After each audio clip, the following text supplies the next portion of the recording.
So what are you supposed to do if your family property owned by your parents, it's owned in their family trust, and then your parents pass away and you, the kids, are the successor trustees of that trust? Well, what you're supposed to do as the successor trustees is within 150 days, notify the county assessor of the date of death.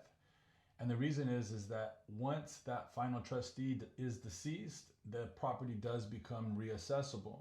Now, there's ways to avoid that reassessment, but let me explain to you a situation that happened and you can kind of understand what you should do and what you shouldn't do.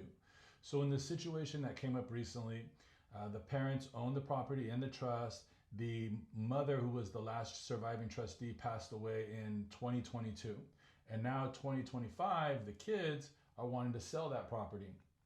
So they asked, the question came up, are we going to get hit with any taxes? And the answer is yes. And the reason is because they did not notify the county assessor of their mother's death when it happened in 2022. So now that window from 2022 to 2025, they will get hit with a tax bill. It will go to what's called the unsecured tax department. So it'll be an unsecured tax lien against the kids, the successor trustees.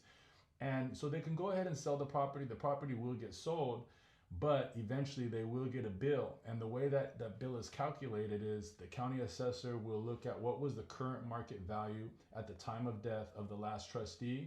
And then that window from when they weren't paying the full taxes, they will get hit with a pretty big bill, a pretty big tax bill on that time window. So what they should have done, because of Proposition 19 and the fact that the kids were living there, making it their primary, and it was their parents' primary resident as well, what they should have done is applied for Proposition 19, parent to child transfer at the time of death, submitted the forms to the county, and they basically could have taken their parents' tax base and transferred it to themselves. But since they didn't do this within that 150-day window, they are going to get hit with the unsecured tax lien. So if you have any questions in this type of situation, just let me know. Talk to you soon.